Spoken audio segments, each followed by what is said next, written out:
Hi, Sean Taylor again. Just following up on my past videos around the Norton V4SS.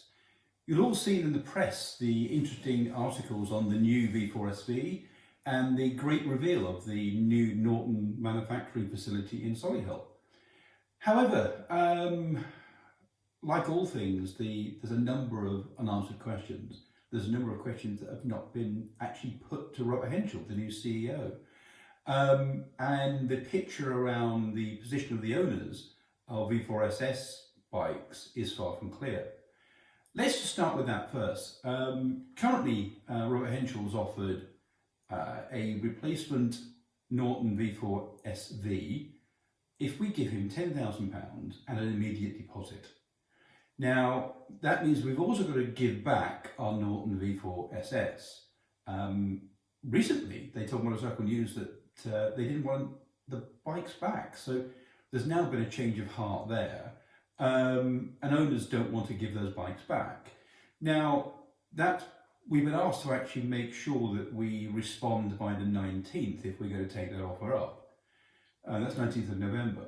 However, BDO have not finished their own findings yet and wrapped up the insolvency proceedings.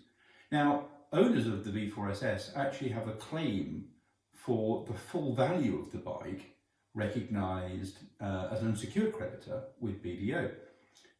If we take the Norton offer by the 19th of November before BDO wrap up, we will compromise any settlement we get because it will complicate matters and will have already been recompensed for our losses. So we'll probably get nothing out of BDO. Norton are driving and pushing us to hit the 19th date for self-serving reasons. They want a clean run at the NEC Motor Show. They don't want owners turning up and voicing concerns. They simply want to disband and discredit the owner base. Now, on the subject of discrediting and bad information, let's look at Norton. Now, Robert Henschel was the divisional managing director of Ricardo's motorcycle division. Now, you may recall that Ricardo were the company that actually designed the V4SS engine for Norton. Ricardo also, I believe, built these engines and bench tested them in Austria before shipping them to Donington Hall. Now, the issue there is that Robert Henschel admits that in 2016 he visited Donington Hall. He admits he actually acquired, he hasn't said if he paid for it, it was given or whatever, a 961 Norton. Now, his company was actually designing the V4SS engine. If he wanted to buy a Norton, wouldn't you really be buying the product with the engine of your company within it rather than an alternative product? What did he know about the V4SS and the engine that made him choose a different model over the model his own engineering business that he led was actually designing and constructing the engines for the V4SS? Something's very strange there. No one's ever asked Robert about his relationship with Stuart Garner or Simon Skinner.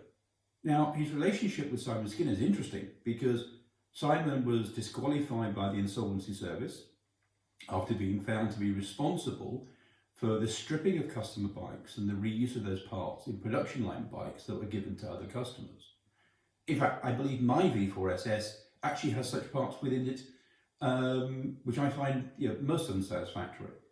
Now, Simon Skinner remains employed by TVS Norton Motorcycles.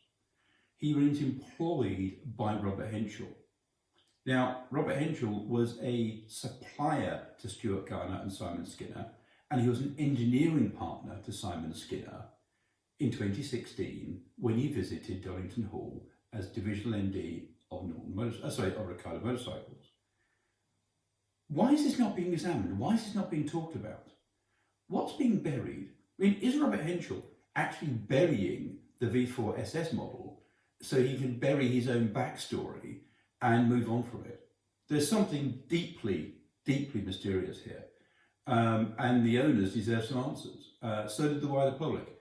why aren't Motorcycle News? Why aren't Visor Down? Why aren't Bennett's? Why aren't all the other journalists asking these questions? I hope they do. And as soon as I have some answers, I'll come back and inform you. Bye for now.